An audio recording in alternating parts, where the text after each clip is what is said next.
Sa inyong napakainit na pagtanggap po kanina. Kanina po maraming lumapit sa akin. Papasalamat. Kanina pag-motorcade namin, may sumisigaw, salamat sa malasakit, salamat sa mga super health center. Huwag po kayo magpasalamat sa akin.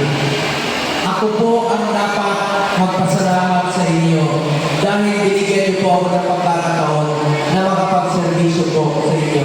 Maraming salamat po sa inyo lahat. Hindi ko po sasayangin yung pagkakataon binigay niyo sa akin. Magtatrabaho po ako para sa Pilipino. Hindi po ako politiko na mangangako sa inyo. Gagawin ko lang po ang aking trabaho. Kung papalarin, pagdating ng panahon, sipag, pagmamalasakit at more servisyo po ang gagawin ko sa ating mga kababayan na Pilipino. Sa mga kapatid ko Muslim, Assalamualaikum sa inyo. Mahal na mahal namin kayo sa Mindanao, walang diskriminasyon doon. Pantay-pantay doon dahil tandaan natin, ano man ang ating relihiyon, Pilipino tayo, magkakapatid po tayo lahat. Una-una, gusto kong batiin muna ang mga kababayan natin sa simultaneous na ito, no? Galing po ako ng Baguio. Sa mga taga-Baguio, may bago na labing sa inyo. Mga taga-Baguio, taga-Bulacan. Nasa TV sila. Quezon City, kapitbahay. Quezon City rin po ako nakatira sa Teacher City. Rizal. Mga taga-Cavite, nasa television lang. Taga-Cebu, ay kami sa inyo, mga Bisaya. Bisaya, pagkakalo. Kapis. Mga Ilonggo, mga kamag-anak ko, lahat ng Ilonggo, kamag-anak ko. Kasi ang tawag sa inyo Ilonggo, ang pangalan ko, Bungo. Jensan, General Santos, gigan ko niya. Tumiyagi sa Pana, Kalilangan Festival.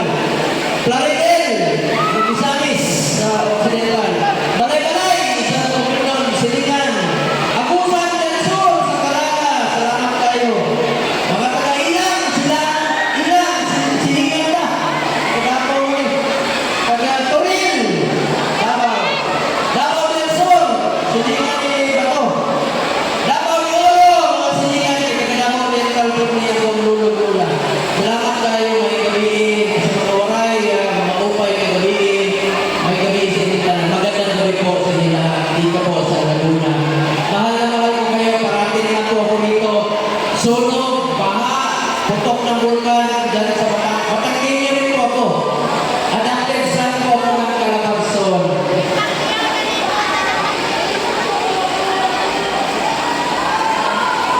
Anawan mo, kapitbahay.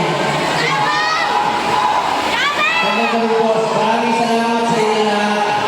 Salamat po ha. Salamat sa lahat ng sumusuporta. Maraming salamat po.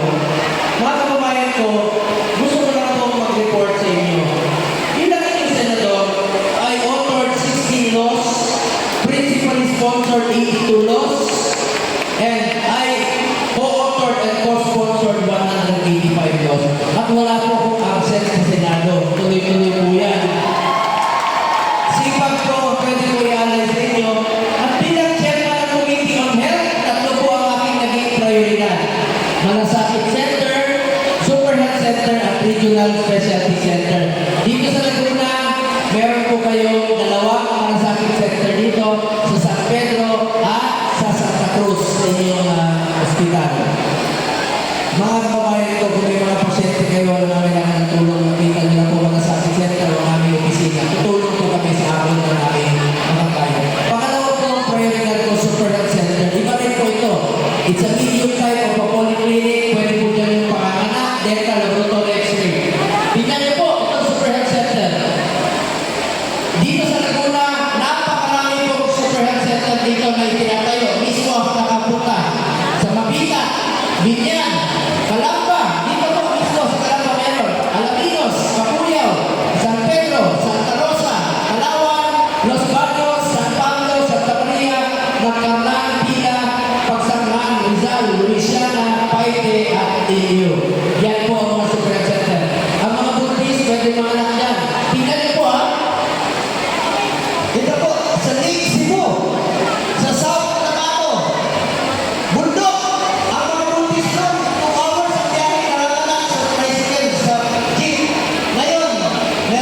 Superintendent.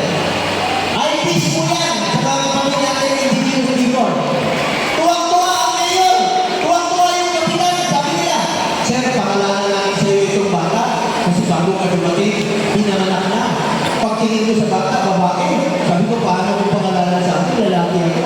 Sabi niya, hindi problema yan. Pangalanan natin ito ng bomba.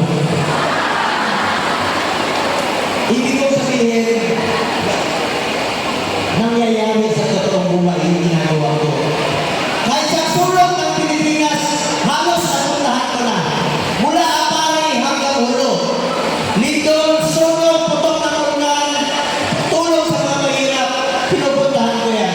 Dahil gusto ko ilapit ang serbisyo ng gobyerno sa ating mga kababayan Pilipino.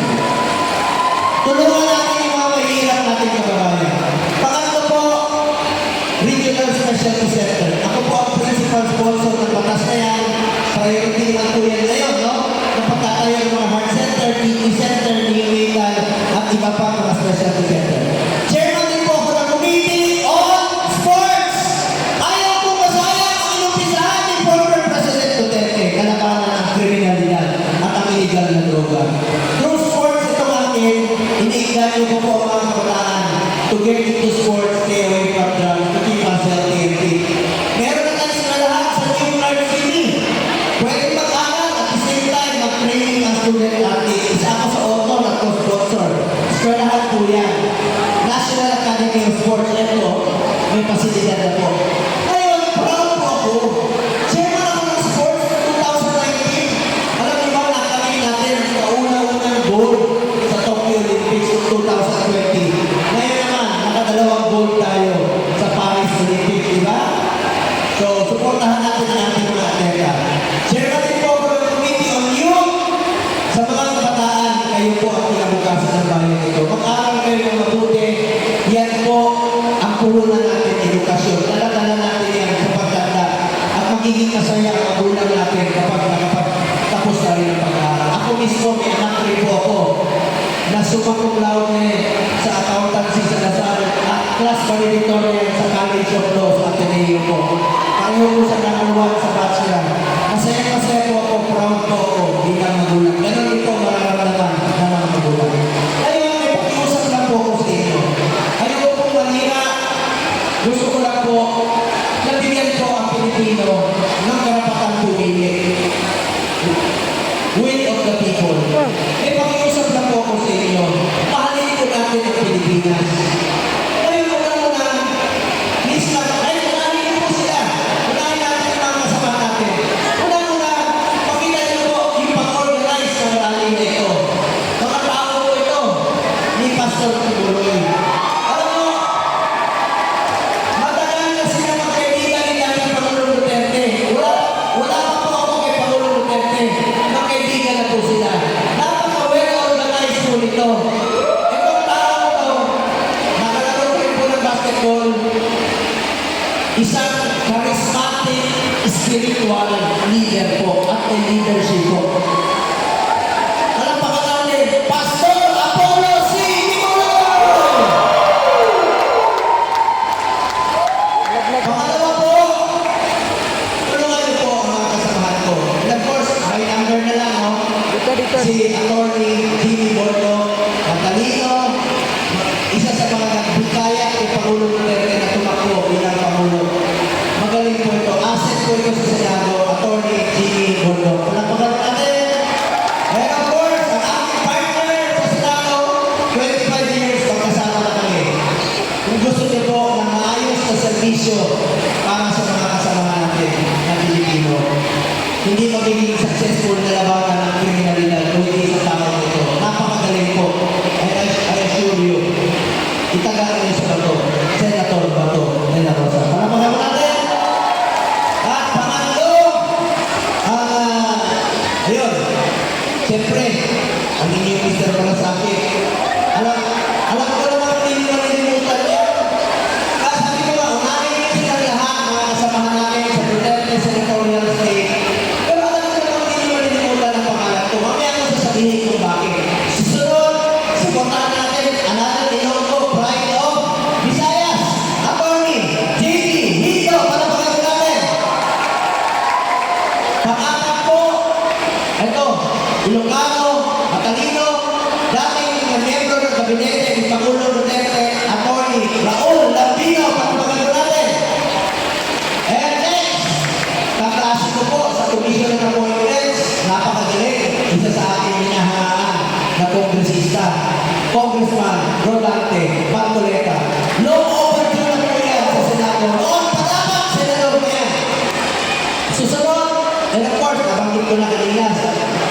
Pastor Tiguloy.